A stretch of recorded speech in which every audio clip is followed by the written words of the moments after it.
J'ai une vie extraordinairement remplie, encore aujourd'hui, passionnante, parce qu'on était en train de faire la révolution sexuelle, mais la révolution aussi pour les minorités, la révolution pour les droits, pour le respect de ces droits-là.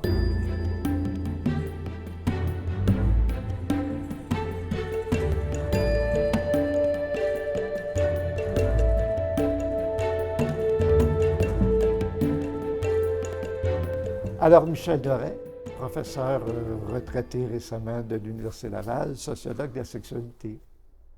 Moi, j'ai vécu au Centre-Sud, bon, puis un petit peu plus sur Maisonneuve aussi, là. Puis je vois plein de problèmes autour de moi sociaux. Écoutez, je me souviens qu'au primaire, là, il y avait un ou deux petits gars au primaire, là, en 7e année, qui, tel que je le comprenais, probablement faisaient de la prostitution dans le temps, là. T'es pas vieux quand tu es en 7e année, hein? C'est quoi, 11, 12 ans? Alors ça m'allume. Je me dis, hey, il y a du monde qui sont mal pris, là. Et puis, il y avait un jeune trans. Vous savez, un jeune trans à l'école, là, dans les années 60, c'est pas sûr, tu sais, il vivait des moments pas faciles, je peux vous dire ça. Alors tu te dis, mais comment ça fait que personne ne parle de ça, personne ne sensibilise à ça? Moi, ça me tentait d'explorer ça parce que j'étais curieux, puis je vivais dans un milieu où toutes ces réalités-là étaient très, très présentes, tu sais. Et puis, donc, tu te questionnes toi, mais tu vois les autres en questionnement. Je vais me dire, là, puis tu sais, je vais devenir jeune travailleur social là, quand je vais finir mon bac, ma maîtrise, là, quoi, milieu des années 70. Puis je vais dire, il faut que je travaille, moi, avec ces jeunes-là. Tu sais, le but du travail social, c'est de changer la société. Alors, c'est sûr que tu dis, ben je vais y aller. Alors, très, très tôt, je vais être engagé au Centre des services sociaux de Montréal métropolitain pour travailler sur 3 dossiers, en fait, puis 3 dossiers qui sont très, très proches parents. Les jeunes LGBTQ, les jeunes de la rue et de la prostitution, et puis les jeunes victimes d'agressions sexuelles. Ça a été beaucoup ce que j'ai continué de travailler pendant 40 ans.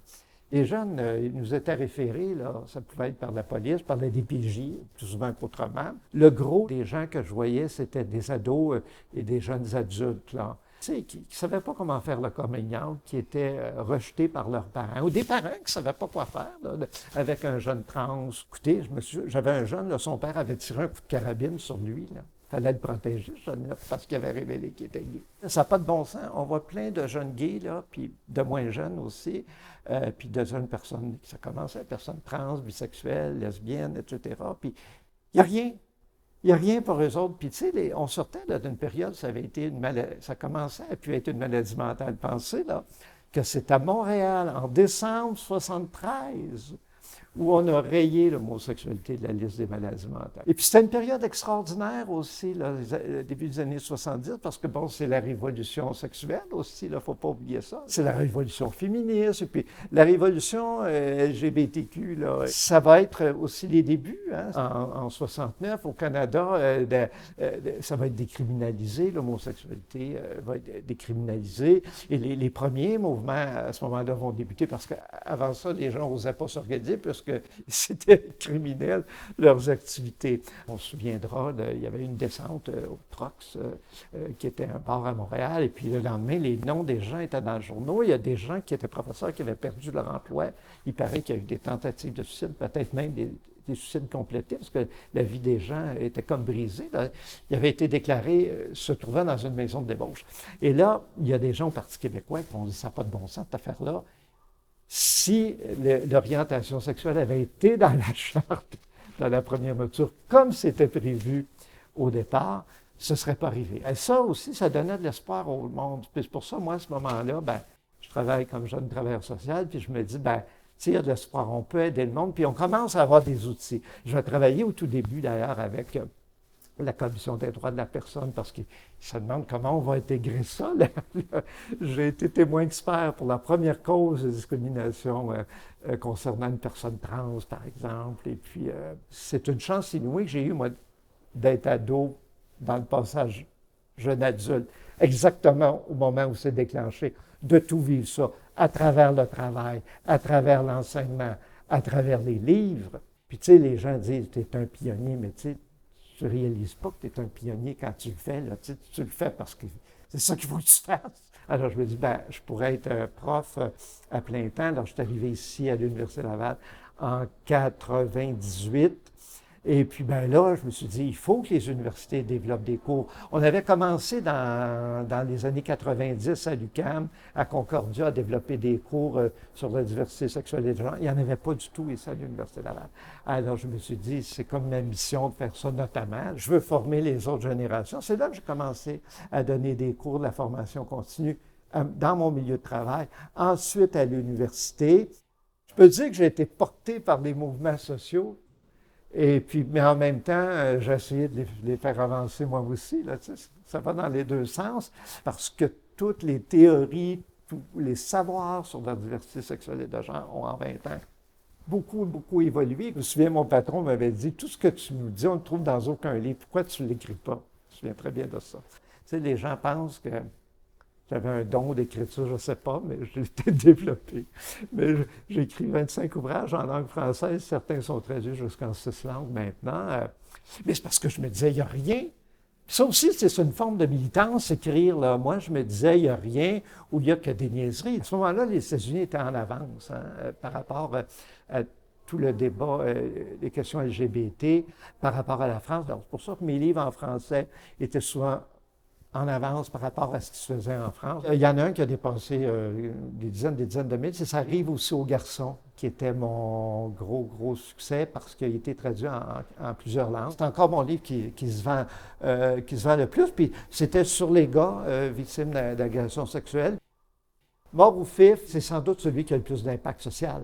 C'est la première fois qu'on disait, attention, là, si on ne soutient pas les jeunes, c'était surtout sur les jeunes hommes gays, là, j'en ai fait d'autres qui ont inclus une plus grande diversité par la suite, mais celui-là, Mort ou Fif, donc c'est sur les gars, d'où le jeu de mots. Ça a été vraiment un démarreur. On a commencé à donner des subventions justement pour prévenir l'homophobie, l'intimidation dans les écoles. Je ne veux plus qu'il y en ait ce qu'on appelle dans le sens général des inconduites sexuelles, là, qui peuvent être du harcèlement, mais qui peuvent être des agressions aussi. Je ne veux plus qu'il y en ait. C'est pour ça que j'ai écrit mon dernier livre, mon guide de bonne conduite sexuelle à l'usage des jeunes, parce que je me dis, il faut que les jeunes lisent ça le plus tôt possible. Parce que, tu sais, il y a plein de bons gars qui font des mauvaises affaires. Et au Québec, on n'a pas eu d'éducation sexuelle, pas plus que nous paraît. Tu sais, souvent, l'éducation sexuelle, on nous fait peur. Là. Aujourd'hui, là, au moment où on se parle, en 2022, là, il y a quand même 20 à 25, et souvent 25 des jeunes de moins 30 ans et moins là, qui s'identifient LGBTQ.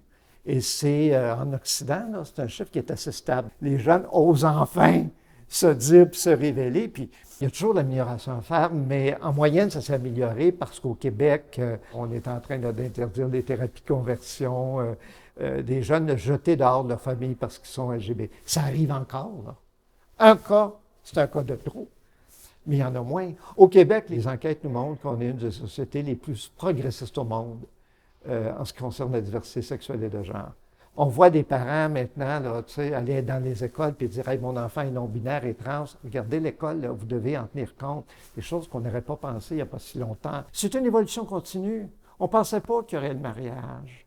Quand il y a eu ici le débat là, sur le mariage, l'union civile et tout ça, là, personne ne s'est opposé. Là.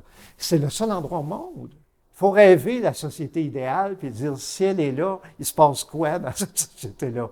Qu'est-ce qu'on apprend? Qu'est-ce qu'on lit? Qu'est-ce qu'on fait? Les jeunes LGBT, là, il y a 40-50 ans, ne se voyaient pas en couple, ayant une famille, puis célébrant des mariages et tout ça. Là. On veut être accueilli, inclus, célébrer. Il faut célébrer la différence, en fait, parce que la diversité, c'est l'apprentissage. On l'apprend les uns des autres, ça nous rend meilleurs. Et puis, vous savez, quand on est pour le changement social, là, c'est ça qu'on regarde toujours. Telle porte se ferme, OK, laquelle je peux ouvrir maintenant? Et c'est ça le travail. Puis le travail militant, dans le sens noble du terme, c'est ça. C'est dire qu'il faut continuer d'avancer. Il y a toujours des nouveaux débats, il y a toujours des nouvelles causes, puis il y a toujours des droits meilleurs à gagner, des reconnaissances. Il faut une transmission aussi entre les générations. Il faut que les savoirs, les expériences se transmettent. Puis je vois beaucoup de personnes âgées là, de tout genre, toute orientation sexuelle qui s'ennuient, qui disent qu'ils n'ont rien à faire. Il y a tellement de choses à faire, là. Puis aider les jeunes qui sont mal pris, là. La collectivité bouge, et puis il faut que tu encourages ce mouvement-là, puis tu y participes. C'est moi, ce que j'ai fait, dans le fond, c'est de participer au mouvement. Je suis né au bon moment, ça a bien tombé. J'ai pris le goût d'écrire, j'ai pris le goût d'enseigner. C'est deux choses que j'adore faire. Tu sais, je suis à la toute fin de la soixantaine. Et puis, je pense pas que je vais arrêter demain, là. Tu sais, je n'avais pas les jeunes générations qui suivent, qui sont tellement inspirantes, tellement dynamiques, là. Tu sais, j'aurais peut-être pas, peut-être un peu moins d'énergie. Mais il y a beaucoup de plaisir à faire évoluer les choses, même si parfois ça bardasse un peu, comme on dit en bon québécois. On apprend, on est heureux, puis quand tu regardes derrière ton épaule, tu vois le chemin parcouru, ben, des fois, ça fait plaisir.